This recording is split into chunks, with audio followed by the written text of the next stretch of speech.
Yo, YouTube, what's up with your boy, Sports and Fitness Rants? I'm back, guys. Click that like button. Subscribe to my channel. What's up, y'all? Welcome back, guys. Welcome back. Got another great video for you guys today. As usual, man, you guys know the deal on this channel. We must continue to set the record straight, stop the lies, stop the narratives, stop them from rewriting the history, y'all. And in this video, man, I want to do a video talking about LeBron James and how LeBron James is always needing screens, right? He always needs a screen to get a smaller defensive player on him or a bigger, slower defensive player on him. This has been LeBron James' MO for years now, guys.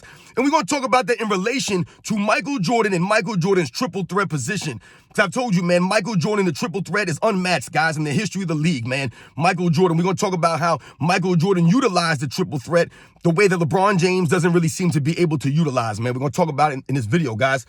And I want to thank you guys, man, for real. Everyone across the world, everyone across the states has been supporting my channel. Much respect to all you guys out there, for real, man. I am truly, truly humble, guys, by all the support. Man, I told you, they can't stop me by demonetizing my channel. It means nothing because it's never been about the money or the fame on this channel. It's always been about the facts, man. So much respect to all you guys for rolling with me, man. Like I said, and supporting my channel, man, for real. Thank you to all you guys, man. And you guys know what to do.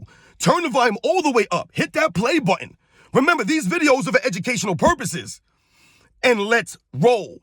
So yes, guys, like I said, man, I wanted to do a video comparing Michael Jordan and LeBron James, but we want to talk about how LeBron James always needs to utilize a screen to get a slower, a bigger, slower defensive player on him or a smaller defensive player on him. This has been LeBron James' MO for years and years and years. And not only does he do this during the regular season, but in the NBA Finals, you will notice LeBron James always looking for screens to get the weaker defensive players on him, to get a bigger defensive player on him, or a smaller defensive player on him, especially small defensive players. LeBron James loves to get a screen for a smaller defensive player on him. But over the years, LeBron James has exposed himself, I've told you guys, is not having a well-rounded overall game, is never working and developing this overall game, especially if we compare it to a Michael Jordan. And on this channel, I've told you guys many times, we've talked about the triple threat position. You guys know the triple threat position if you guys know the game and how to utilize the triple threat position. And for me, when I think about Michael Jordan, he has, to me, one of the quickest first steps in the history of the game, if not the quickest first step in the history of the game, which made his triple threat position lethal. That first step, he could shake you right, go left, shake you left, go right. He could go left, fake left, go right, and then hit you with the reverse spin the other way. This was Michael Jordan, the triple threat. You've seen Michael Jordan, he can shake 3 or 4 times, man, and have guys on the heels, not knowing which way he's going to go. He can hit you in the triple threat and then just pull up in your face. This is Michael Jordan. What you've noticed with LeBron James, right, that he doesn't have like a Michael Jordan is that triple threat position. The ability to not even put the ball on the floor and go by somebody or fake right, go left, jab right, go left. He doesn't have the footwork, the balance, the coordination, it seems, like a Michael Jordan to do these things. And he does not have the quick first step like a Michael Jordan did. It's not as quick as Michael Jordan's, guys. It's not. He doesn't have that quick, the black cat, you know that. So these are one of the things that exposed LeBron James and his overall game. These are things that you noticed over the last several years. LeBron James needing a screen, having someone to come over, set a screen for him, right? And then using that, because what do they do now? In this era of NBA, guys do not fight through screens, right? So this allows players like a LeBron James to what? To take advantage of these things. Set a screen from the point guard. And now all of a sudden he's got a 6'2", 6'3" guy guarding him.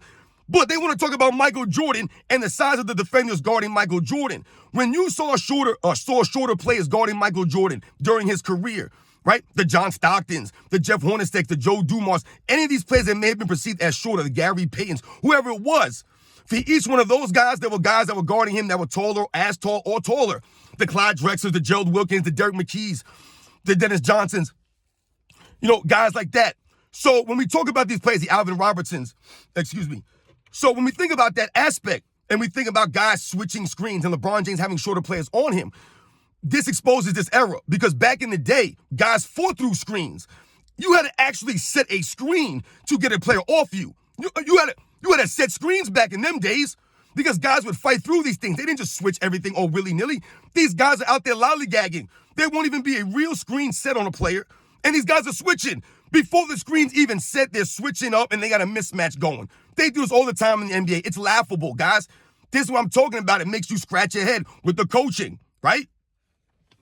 So this exposes this era, LeBron James, and his lack of what? A lack of ability to get players off of him, get defensive players off him. This is why he struggles, excuse me, against physical defenders like a Kawhi Leonard, like a Bruce Bowen, right? Some of these guys that get all up in you and make you work and earn it. This is why LeBron James struggled in the 2007 NBA Finals, right? He struggled in the 2013 and 14 NBA Finals, even though they want to point to his stats. In crunch time, it did not matter because, once again, it was guys like Kawhi Leonard who had LeBron James frustrated. This is why you saw LeBron James making the face like, oh, man, this guy's checking back in at the free throw line. Think about that, guys. I've never seen Michael Jordan be concerned that Dennis Rodman was checking back in or Joe Dumars was all over him. I don't remember these things. I don't remember Michael Jordan be concerned with guys like John Starks fouling him all over the place and, oh, man, John Starks is back in the game, or someone like a Gerald Wilkins, right? I don't remember Michael Jordan being concerned with these things. The Alvin Robertsons, the Michael Coopers. He wasn't concerned with these things. He just competed, and he respected the competition. So when we think about Michael Jordan using that triple threat position, I'm just focusing on the triple threat position, guys, without even having to put the ball on the floor. This is part of the struggle for LeBron James. He always needs the screen set. He can't score the triple threat position like Michael Jordan. He always needs to back it up, get a screen. This is why you always see him point for a screen so he can get some weak defensive player, because in this era, they switch screens all the time. It don't even matter. So you'll see LeBron James have a screen with Anthony Davis, and then he'll have the center playing him all of a sudden on the perimeter. And then LeBron James allowed to step into a wide open three-point shot because the guy's backed up off him. This happens all the time. Or LeBron James will get a screen from the point guard. They won't even set a screen. They'll switch, and LeBron James will have the point guard guarding him 6'1", 6'2", 6'3", 6'4", whatever it is. It doesn't matter. This is LeBron James' game out there. This is why we say we're not impressed with LeBron James doing. He doesn't have the overall game to get guys off him on the perimeter with the dribble or in the triple threat position. Michael Jordan had the hesitation crossover, the double time between the legs, the wrap around behind the back. He had the reverse spin. I mean, are you kidding me right now? Either hand, either way. And once again, in the triple threat position, Michael Jordan's unmatched as far as I'm concerned. With the quickest first step in NBA history, with the explosion, the leaping ability, the hang time of Michael Jordan, the creativity on the blow by, nah. And like I said, he doesn't even have to blow by you. He could fake the blow by, have you on skates, and then pull up in your face. LeBron James ain't doing those things consistently like a Michael Jordan, not that high of a level, guys. You know that. His game's not like that. He ain't got the footwork for that. He ain't got the timing for that. He ain't got the handle for that. This is why you've seen LeBron James dribble the basketball on the perimeter. Guys, come on, man. The man dribbles a ball up to his shoulders and has a ball his hand completely under the ball. And they allow him to do these things. He's got no handle. He's fumbling and bumbling out there. This is why he's got so many turnovers, guys. This is why. No handle. Not smooth like Michael Jordan, guys. And LeBron James gets exposed for not having that smooth handle. No crossover, no between the leg, no behind. You ever seen him go behind the back? Looks like he's tripping over himself. Yeah, LeBron James will pull a move out. He will absolutely pull a move out. But it looks awkward as hell when he does it. And you guys know that. Come on, man. He fails the eye test. So you guys know the deal, man. I just wanted to touch on this briefly. Because once again, this is what we're talking about here. When people try to say LeBron James is the greatest scorer in NBA history because he has the most points. They want to talk about all these things. LeBron James' overall game. Oh, he's LeBron James' greatest overall player in NBA history. What? What? It's insane, man, for people to think that. Insane, guys. This man cannot get anybody off him on the perimeter. He always needs a screen. Always. And these guys never fight through screens like they did back in the day. Like I told you, Michael Jordan just couldn't get a screen to get somebody off of him. These guys had to set legit screens because they was fighting through them things.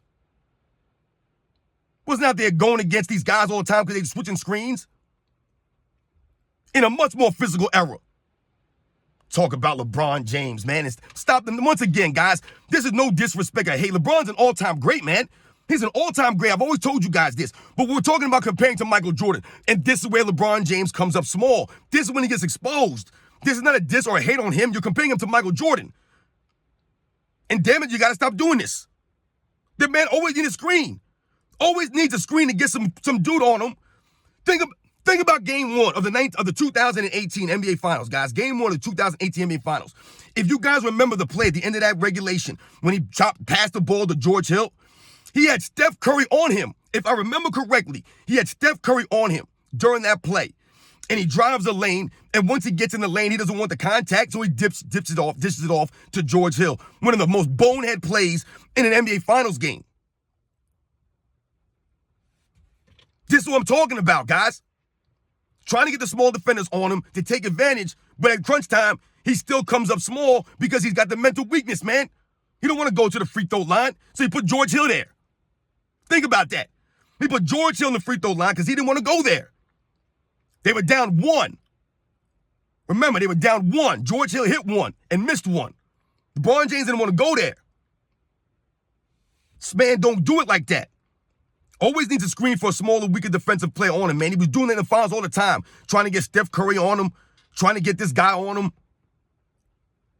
Those are the facts, guys. That's why I struggled against Andre Iguodala. He struggled against the guys who play the physical, tough D. This is why I tell you, he would struggle in the 80s and the 90s. Because these guys would be all over him. All over him, man. The physicality. It would frustrate him. It would trip him up. He don't got the triple threat like that. He ain't got the handle like that. He ain't got the hesitation like a Michael Jordan. The stutter step like a Michael Jordan. He's awkward out there oftentimes. You guys know the deal on this channel, man. We must continue to set the record straight here. Stop the lies and the narratives, man. LeBron James nowhere close to Michael Jordan offensively. His overall offensive game is not like that, man. LeBron James always needs these screens to get players up off him, whereas Michael Jordan could get guys off him with or without the basketball, but when he had the ball in his hands, he could hit you in that triple threat position, man. And like I said, he could just, you know it. You know it, guys. Those are the facts, man. Once again, you guys know the deal on this channel. I'll catch you guys on the next one.